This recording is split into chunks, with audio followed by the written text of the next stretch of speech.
Would you give up your job for a cup of coffee? What if that cup of coffee saved lives and cost you everything? I did. I handed a veteran his coffee on a Tuesday morning, and the owner fired me minutes later. 2 minutes after that, Marines were running down the street and a bomb robot crawled under our bench.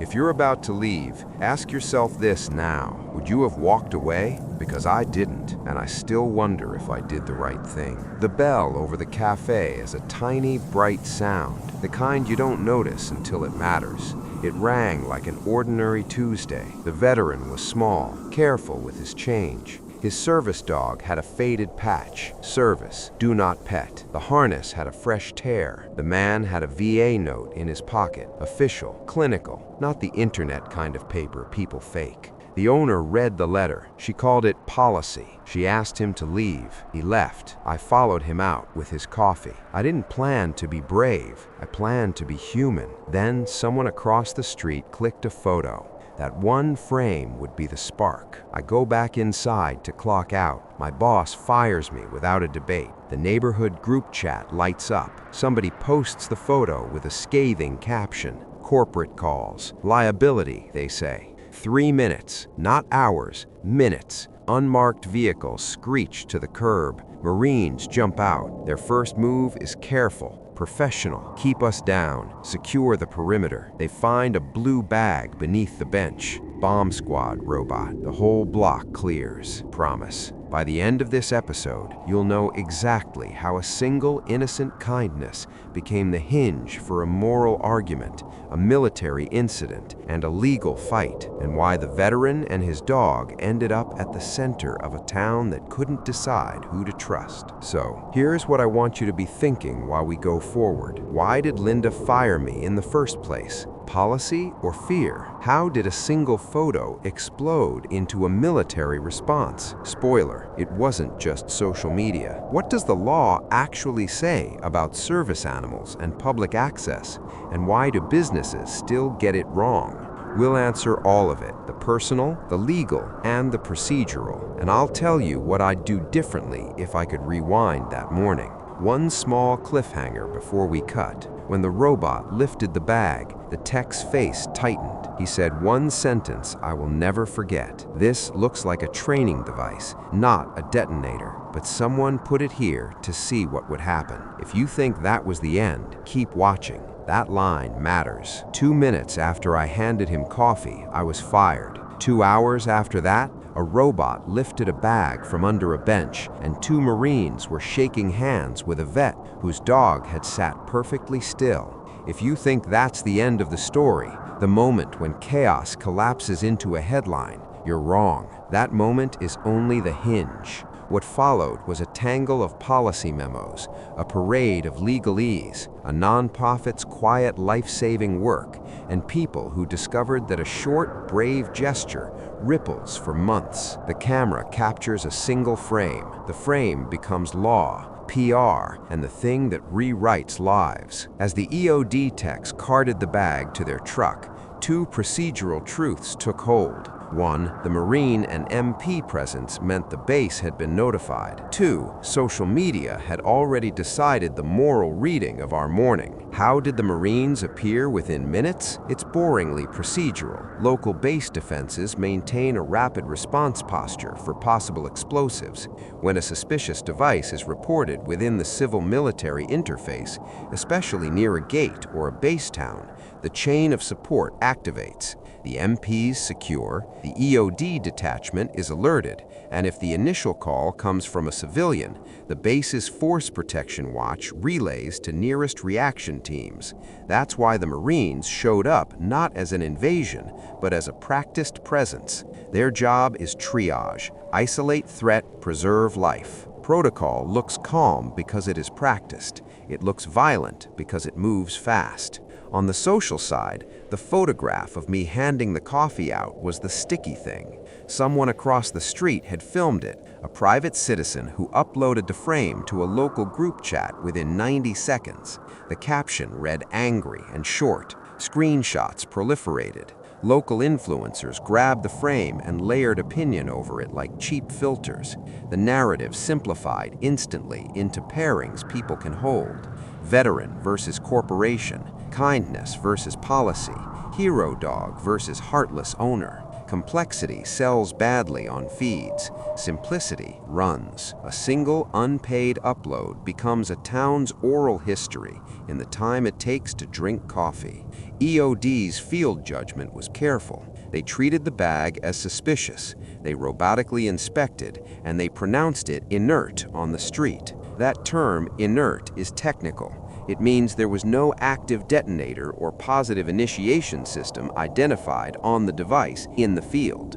It does not mean the item is harmless forever, only that it did not present an immediate explosive function at the time of their inspection.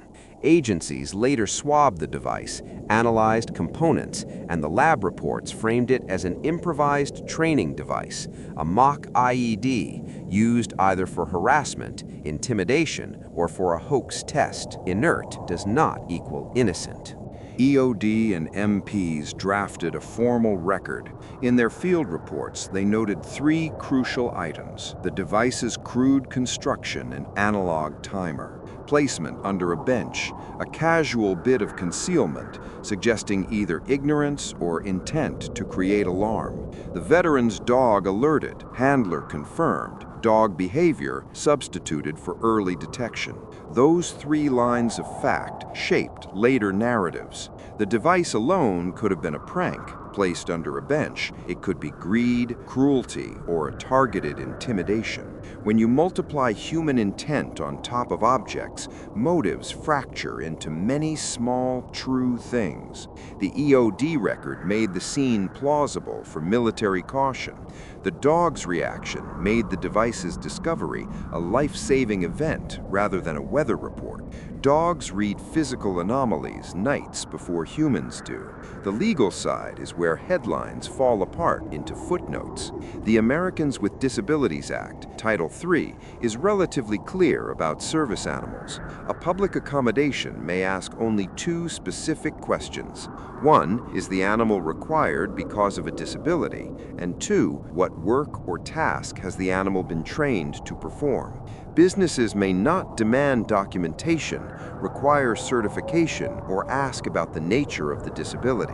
If the task the dog is trained to perform is obvious, for example, guiding, alerting to seizures, that is usually sufficient. Corporations often overrule these rules with insurance clauses and fear. Many small franchised businesses receive standardized advice from their legal department. Avoid risk, require company approval. That's how policy and federal civil rights law collide in messy human ways. Legality is direct, corporate contingency is cowardly. In our café's case, the veteran provided his VA letter, legally unnecessary, but practically powerful. The letter's presence should have ended the interaction. Instead, corporate-style no animals without carrier approval and a history of complaints made the owner choose the path of defensive closure, fire the barista who violated the rule, document the incident, and hope the social heat subsides. That is, tragically, standard risk math for small businesses that rely on franchise guidance and insurers. Paperwork often provides plausible deniability. Media loves 2 things: symbols and simple plots. The vet plus dog plus fired barista equals symbol. The overnight viral push equals plot. Local news amplified, national segments clipped, and 2 podcasts took the frame and fashioned night-long discussions. Each platform re-sculpted the story to its audience. One cast corporate cruelty, another turned it into a cultural anecdote about civic duty and the decline of small business. A third treated it as a veteran rights exemplar. Platforms amplify only the story they want to hear. That amplification forced corporate counsel into a fast calculus. Reinstating me would quiet the outrage quickly. It would cost less than the PR and legal risk of drawn-out litigation. They offered a settlement and reinstatement, mostly to make headlines manageable, but not all costs are financial. I was given back pay on paper. My scheduled hours were cut. The legal fix looks tidy in a press release. The human damage is noisy in rent bills. Public apologies and corporate statements tend to be formulaic. They fix a headline, not a neighborhood's trust. A press release is paper armor. It rarely heals the person who got hurt. After the incident, the veteran got calls. He told me later he neither wanted nor expected the attention. Service dogs train for discrete tasks, room clearing, tactile stimulation to ground an anxious person, alerting for panic onset. The VA's involvement is complex. The VA provides resources and can refer veterans to accredited service dog providers, but often non-profits fill the gap. The man's dog had been placed through a recognized pathway, and that paperwork, even if not legally required, functioned as practical proof in our town full of nervous business owners. Heroes rarely want the spotlight. The public demands it. The vet later became a reluctant public figure. He did radio bits to explain how the dog works, spoke at local charity events, and accepted small donations for the dog's care. He said something precise one afternoon when we shared coffee months later. He doesn't do heroics, he does daily work. He keeps me breathing in rooms that used to suffocate me. That line framed the story in a quiet way the news couldn't keep. Heroism was maintenance, not spectacle. A protest formed the day after, a few dozen people with signs and blue ribbons. It was peaceful and a little messy. Neighbors, veteran support groups, a local union organizer who never misses a chance to point out corporate hypocrisy. The group demanded an apology and training. A petition circulated. The café signed up for a mandatory ADA sensitivity module provided by corporate. The Chamber of Commerce convened a town meeting, and they invited a representative from the DOJ Civil Rights Division to walk shop owners through the two-question rule. The meeting was bureaucratic and human. Lawyers in the morning, grief counselors in the afternoon. Training modules have a useful effect. They create a shared vocabulary and can prevent repeat errors. Protests are loud. Training is quiet but more durable. Corporate counsel also quietly documented the incident with a lessons learned memo. It told franchisees, do not refuse access when service animal is claimed. Follow legal script. Do not escalate. That memo was the actual victory of the day for some. Policy changed in a line. Real behavior change takes longer. Linda's sleep did not come back fast. She said she'd been blindsided by calls from the chamber, corporate, and angry customers. She lost a seat at a franchise advisory meeting.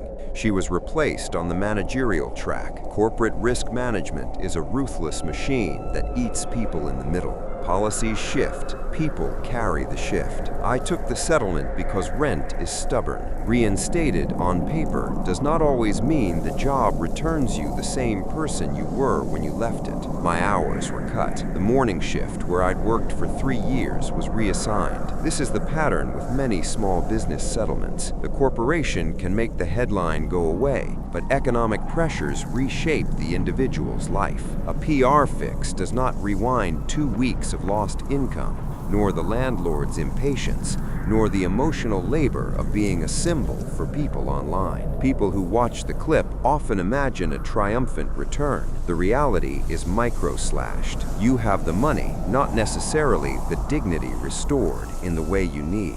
Justice on paper is not always justice at the table. For the veteran, the attention brought benefits and burdens. Positive outcomes included offers to fund the dog's veterinary care, invitations to speak and raise awareness, and connections to accredited nonprofits that could help the long-term match between dog and handler. Negative outcomes were the calls from strangers, increases in incidental harassment, and the psychological cost of being the face of a viral moment. He told me quietly, "It's a strange gratitude. People want heroes, but also want their story unvarnished." That tension hung in the air like an unpaid debt. There's a technical aspect that people found fascinating when it filtered out. Dogs detect chemical and auditory anomalies at thresholds humans don't register. This isn't mysticism, it's biology. Dogs react to subtle scents, to tiny eddies of air, to electromagnetic anomalies some researchers speculate about,